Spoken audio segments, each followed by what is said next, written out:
شخص تھا، وہ شخص تھا بڑا غریب، بے روزگار، مکے میں رہتا تھا. ٹھیک ہے. بڑی کوششیں کی اس نے اور جناب کہ میری کو کچھ آمدنی کے ذریعے ہو جائے، لیکن کام بن نہیں پا رہا تھا. ایک دن کہتا ہے کہ دوران طواف اس کو ایک بڑا خوبصورت سا ہار نظر آیا، اس نے اٹھا لیا. اچھا اٹھا کر سوچنے لگا یار میری تو غیبی مدد ہو گئی، کام بن گیا میرا. لیکن پھر دل میں خیال ہے پتہ نہیں کس کا گرا ہوگا، ٹھیک ہے. تو یہ تو رکھنا جائز ہی نہیں ہے. اس نے اعلان کیا بھائی کسی کا ہار گم ہوا ہے. تھوڑی دیر بعد ایک نابینا شخص آیا اور کہنے لگا کہ اس طرح کا میرا ہار تھا، اگر وہ ہے تو وہ میرا ہے. اچھا اس کے دل میں پھر کچھ وسوسہ پیدا ہو گیا، یار اب یہ تو نابینا ہے، اگر اس کو ٹال دوں گا تو ہار تو میرا ہو جائے گا. اس نے کہا نہیں یار یہ ہار اس کا ہے، اس نے اس کو دے دیا. اچھا وہ نابینا نے دعائیں دی اور وہ لامینا لے کے چلا گیا. کافی عرصے تک وہ کوشش کرتا رہا، مالی حالات اچھے نہیں ہوئے. پھر وہ دوسرے شہر، تیسرے شہر، یہاں تک کہ سمندر کا سفر کر کے یہ دوسرے ملک کی طرف روانہ ہو گیا. راستے میں ایک جزیرہ آیا، ان کا وہ جو شپ تھا وہ وہاں رکا تو یہ بھی اتر گیا. اب بلا سوچے سمجھے اس نے کہا چلو یار اسی جزیرے میں اندر چلتے ہیں، آبادی میں کچھ کام ہو جائے اپنا. وہ آبادی کی طرف جانے لگا، راستے میں مسجد نظر آ گئی.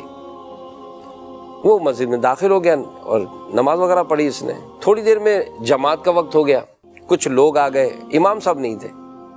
لوگوں نے اس کو کہا تو اس نے بھی نماز پڑھا دی. نماز پڑھائی تو لوگوں کو اس کی تلاوت اچھی لگی. تو لوگوں نے کہا کہ بھائی ہمارے امام صاحب کا انتقال ہو گیا ہے اور ہم تو ویسے امام کی تلاش میں، اگر آپ امام بن جاؤ ہم آپ کو کچھ وظیفہ دے دیں گے. اس نے کہا ٹھیک ہے، وہ امام بن گیا.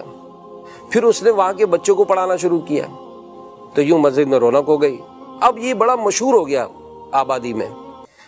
کچھ عرصے کے بعد وہاں کے کچھ بوڑھے جمع ہوئے، کہا کہ بھائی تم بڑے نیک ہو، کچھ عرصے سے ہم تمہارے دیکھ رہے ہیں، ہمارے اس جزیرے پر ایک لڑکی ہے اور بڑی نیک سیرت ہے، نیک صورت ہے، اس کے ماں باپ کا انتقال ہو گیا ہے. تو ہم نے آپس میں مشورہ کیا کہ اگر امام صاحب آپ اس سے نکاح کر لیں تو آپ کا گھر بھی آباد ہو جائے گا. اس نے کچھ سوچا اور حامی بھر لی. اب نکاح ہو گیا.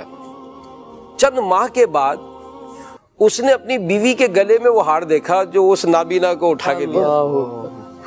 اس نے کہا کہ یہ ہار تمہارے پاس کہاں سے آیا؟ تو اس نے کہا یہ تو میرے والد صاحب لائے تھے.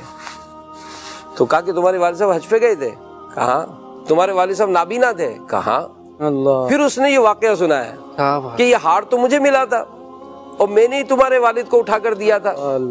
جیسے ہی اس نے واقعہ بیان کیا وہ عورت اچھل پڑی اور کہنے لگی آپ دونوں کی دعائیں قبول ہوئیں.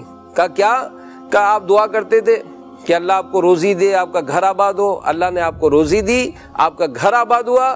میرے والد صاحب جب حج سے واپس آئے تو وہ دعا کرتے تھے کہ یا اللہ مکے میں جو نوجوان ملا تھا ایسا نوجوان مجھے ملے تاکہ میں اپنی بیٹی کی شادی کروں. اس کے جیتے جی تو نہ ملا لیکن اس کی نیکی کی وہ برکت تھی کہ اس کے مرنے کے بعد وہی نوجوان آیا، اس کی بیٹی کی شادی ہوئی.